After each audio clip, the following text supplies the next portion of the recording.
तो ये जर्नी हमने स्टार्ट की थी मनाली के लिए 3 अक्टूबर की शाम को। 8 बजे की हमारी वोल्वो बस थी, तो उसमें हम सब लोग बैठ के मनाली के लिए रवाना हो गए। बीच में बहुत सुंदर नज़ारे हमें देखने को मिले। ये गोविंद सागर रिजर्वायर है जो कि सुंदर नगर के पास पड़ता है। ये आप देखिए बहुत सुंदर, इसमें एक रिजर्वायर बना हुआ है, सतलुज नदी का है।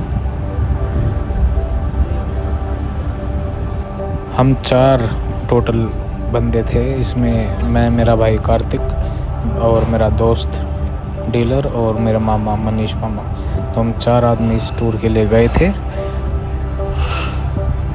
ये देखिए आप कितना सुंदर नज़ारा है।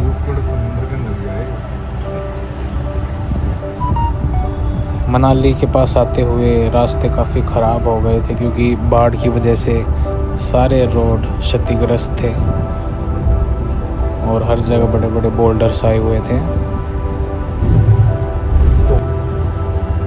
जिस वजह से हम पहुंचने में काफ़ी लेट हो गए और लगभग 12 बजे के आसपास हम लोग मनाली पहुंचे थे। लेकिन बीच में रास्ता बहुत सुंदर था और ब्यास नदी के नज़ारे, ऊंचे ऊंचे ये पहाड़ तो पेटीएम कर देंगे ना उसके पास, बहुत सुंदर लग रहे थे। चलते ठीक है, कह देंगे। मनाली का सफ़र एक लंबा सफ़र होता है क्योंकि आप लगभग 10 से 12 घंटे बस में ही बैठे रहते हैं, तो कहीं ना कहीं थकान इस लंबे सफ़र में आपको ज़रूर हो जाती है। जगह जगह छोटे छोटे झरने देखने को मिल रहे थे। ब्यास नदी में भी ठीक ठाक फ्लो था। ये ऊपर आप देखिए मीडोज़, ये सारा सेथन का एरिया है। और ये देखिए हम लोग पहुंचते हुए मनाली लगभग दोपहर के 12:30 बजे। जैसे ही हम लोग मनाली पहुंचे, हम लोगों ने बाइकर्स पॉइंट मनाली से बाइक रेंट पे ले ली, जिसमें हमने एक 350 ली और एक हार्ले डेविडसन 440X। तो उस टाइम पे हमारा यही हम डिसीज़न कर रहे थे कि जिस्पा तक जाएंगे क्योंकि लेट हो गए थे, तो गोम्बोरंजन तक तो पॉसिबल नहीं था जाना। तो बाइक की सारी सर्विस करा के हम लोग रेडी हो गए चलने के लिए। बाइकर्स पॉइंट मनाली और फिर जैसे ही हम आगे चले, हमने वशिष्ठ के पास हम लोग पहुँचे तो जोगनी वाटरफॉल का आप देखिए रोड पे से कितना सुंदर नज़ारा है जोगनी वाटरफॉल का। बिना किसी ट्रैक के आप यहाँ देख सकते हो। और अब हम पहुँच चुके हैं अटल टनल, रोहतांग में ये पड़ती है। और इसके पास ये आप देखिए हनुमान टिब्बा पर्वत, जो कि 5800 लगभग मीटर हाइट इसकी है सी लेवल से। ये अपना तिरंगा झंडा लहराता हुआ अटल टनल रोहतांग। और आप जितनी बार भी यहाँ पे आएंगे आपको उतनी बार यहाँ पे सुकून मिलेगा, गर्व महसूस होगा कि ये एक इंजीनियरिंग मार्वल है जो अटल टनल बनाई गई है। 9.2 किलोमीटर ऑलमोस्ट इसकी लेंथ है। और middle Himalayas Pir Panjal range के जो पहाड़ है उसके अंदर से काट के इसको बनाया गया है। अपने आप में कितनी बड़ी उपलब्धि है वो आप सोच ही सकते हैं। ये आप देखिए यहाँ पे एंजॉय करते हैं ज़्यादातर, यहाँ पे टूरिस्ट यहीं अपना रुकते हैं, फ़ोटो वगैरह लेते हैं। हम भी लोग यहाँ रुके थे तो यहाँ पे जैसे फ़ोटो शूट चल रहा था। और उसको पार करने के बाद अब ये हमारी जिफांगो पर्वत, जिफांग जो कि देवता है लाहौर के, उनके नाम पर ये पर्वत है। और ये चंद्रभागा नदी आप कह सकते हैं, चंद्रा नदी के किनारे ये सुंदर नज़ारे, ये भव्य नज़ारा शिखर बे का। ये आप देखिए शिखर बे पर्वत 6500 मीटर। 6500 मीटर ऊंचा, साथ में इसके 6,000 मीटर ऊंचे और 20 गुप्त पर्वत और बीस्ट। बीच में ये ग्लेशियर और वाटरफॉल का एरिया है। यो तो स्वर्ग है यार, मैं यहाँ लेना चाहता हूँ। पूरे सिसु से लद्दाख तक का मेरे हिसाब से सबसे ऊंचे पहाड़ यहीं से आपको देखने को मिलते हैं। ये आप देखिए बर्ड्स आई व्यू। ये सामने जोजोम, ये जोजोम पर्वत और ये शिखर बे, ये शिखर बे बहुत प्रोमिनेंट पीक है शिखर बे। और ये गुप्त पर्वत और बीस्ट, और नीचे बह रही है चंद्रा नदी। ये हमारी बाइक्स, और इसके बाद फिर हम आगे चल पड़े अपने सफ़र पे जिस्पा के लिए। ये हम लोग आगे चल पड़े। अब शाम होने को थी तो जल्दी से यही था कि अपना रूम से जल्दी से बुक कर ले। और हम लोग जब 2 साल पहले यहाँ आए थे तो सिरामनी कैंप्स में रुके थे जिस्पा में, तो वहीं हमने निर्णय किया कि रुकेंगे। तो हम लोग सीधा वहीं के लिए रवाना हो गए थे। बर्फ़ से ढके पहाड़, पीर पंजाल रेंज और ये सिरामनी रिवर कैंप पर हम लोग पहुँच चुके हैं। साथ में मामा जी और भाई केशु। ये सिरामनी रिवर कैंप्स और ये भागा नदी जो कि निकलती है बारालाचा पास से, और टंडी में संगम इन दोनों नदियों का होता है, भागा और चंद्रा का, जहाँ से बन जाती है चंद्रभागा या चेनाब। बैठने के लिए बहुत अच्छा एरिया है ये।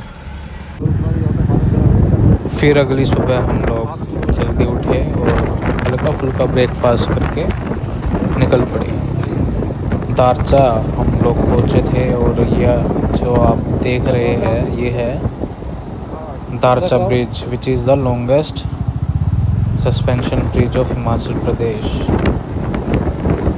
ये दारचा ब्रिज है। और हमारा इस टाइम पे यही था कि हम लोग पहुँचे शिंकुलापात जल्द से जल्द।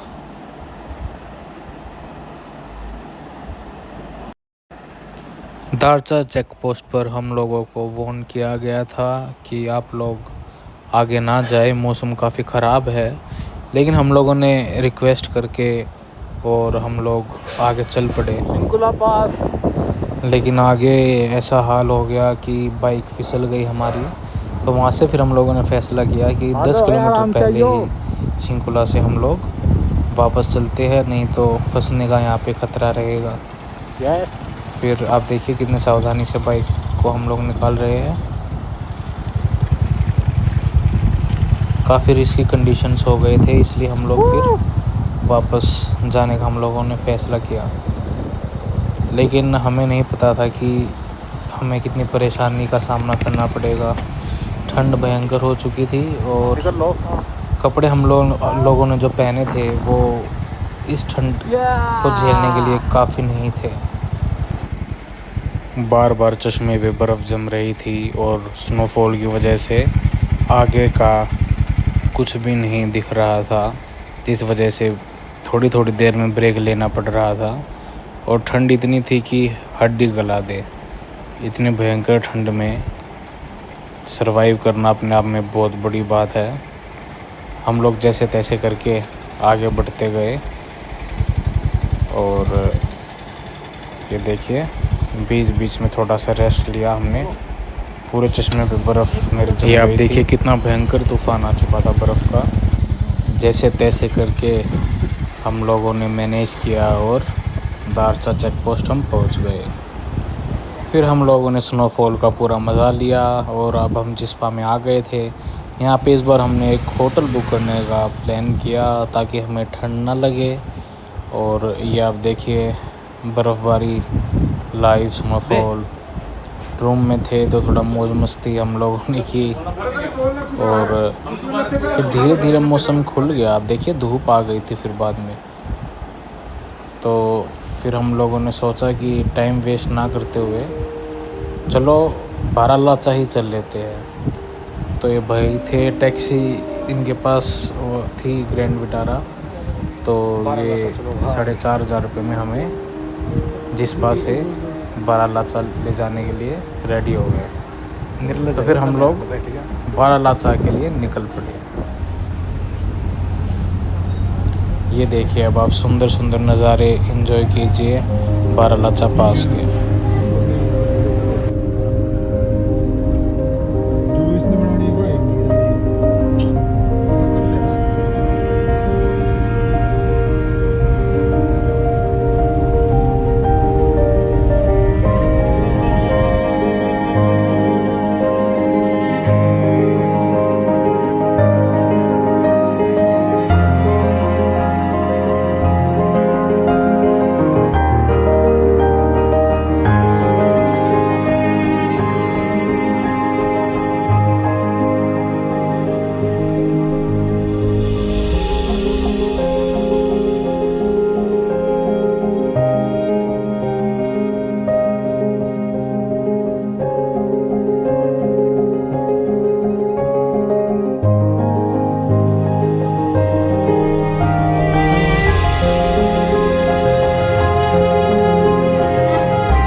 और ये है बहुत ही सुंदर सूरज ताल।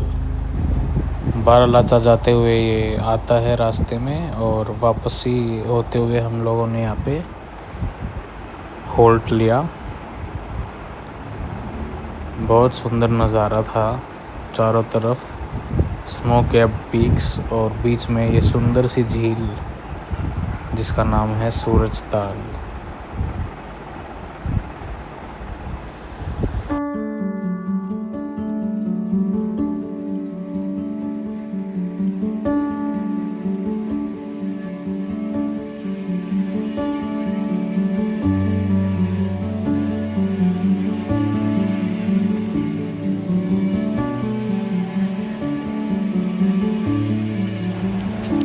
मुझे पूरा यकीन है कि इस झील की खूबसूरती को देख के कहीं ना कहीं यहीं पर मैं अपना चश्मा गिरा कर कहीं आ गया, जिसका मुझे नीचे जाके पता चला। ये देखिए अब टाइम लैप्स में ये हमारे रूम से क्लैम्प फायर होटल जो कि रोड पर ही है, वहाँ से हम लोगों ने टाइम लैप्स लिया था।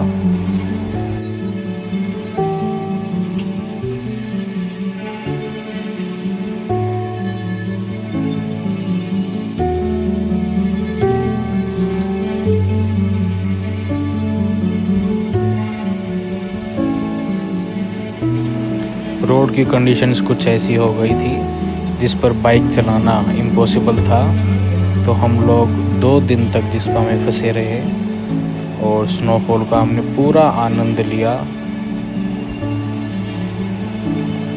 ये आप देख सकते हैं रोड की कंडीशंस, बिल्कुल ब्लैक आइस जमा हुआ है।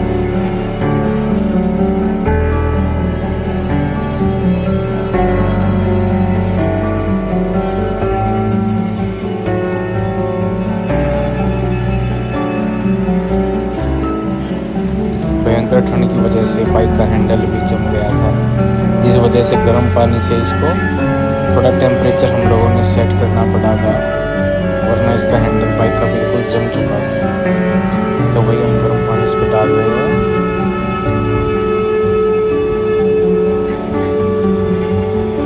शीशे भी बिल्कुल जम गए थे बाइक की बर्फ से। जैसे ही मौसम खुला 2 दिन के बाद, हम लोगों ने डिसाइड किया कि सुबह सुबह यहाँ से निकल लेंगे, नहीं तो दोपहर को फिर स्नोफॉल दिखा रहा था।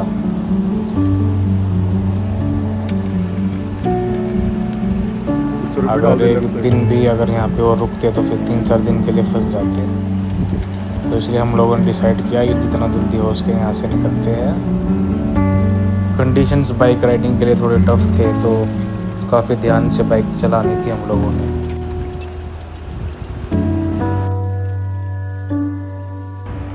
वापस आते हुए मैंने और मामा ने सिसु वाटरफॉल पर एक फ़ोटो क्लिक की। हम लोग सेफली मनाली पहुंच गए थे। उसके बाद हम लोगों ने वहाँ रूम लिया और आराम से रेस्ट किया। नेक्स्ट डे हम लोग अंजनी महादेव ट्रैक के लिए निकल पड़े सुबह सुबह, और सुबह मौसम साफ़ था, आप देख सकते हैं। पीक्स पर पूरी स्नो, मनाली के पीक्स पर भी, माउंटेन पीक्स पर भी गिर चुकी थी। तो बहुत अच्छा ग्रीनरी के साथ साथ और स्नो व्यू भी मनाली में देखने को मिल रहा था।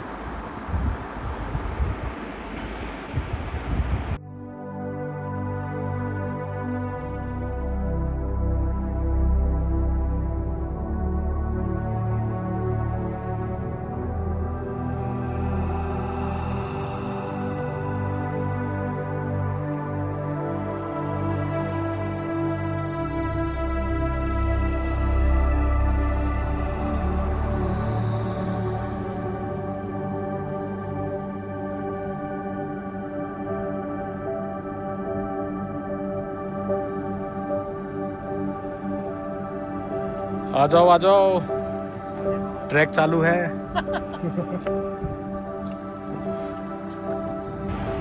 इस पॉइंट से हम लोगों ने अपना ट्रैक शुरू किया। जन्मदिन है,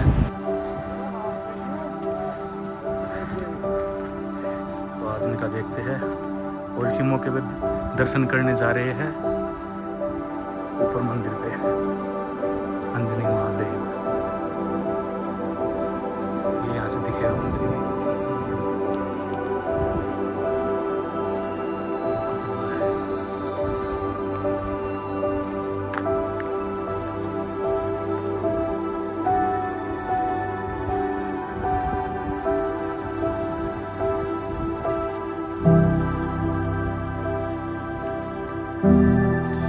ये एरिया सोलांग वैली के पास पड़ता है। ये मेरा दोस्त है। ये सारा रोहतांग पास।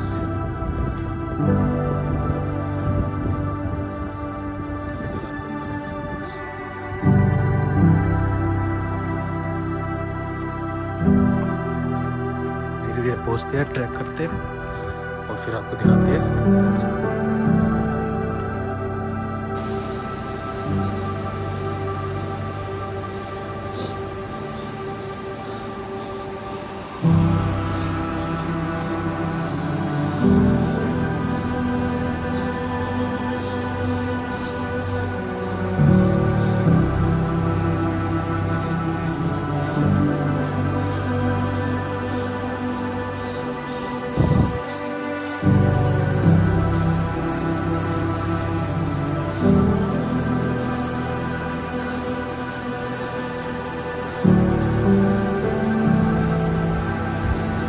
ट्रैक के दौरान हमें कुछ चुनौतियों का सामना करना पड़ा।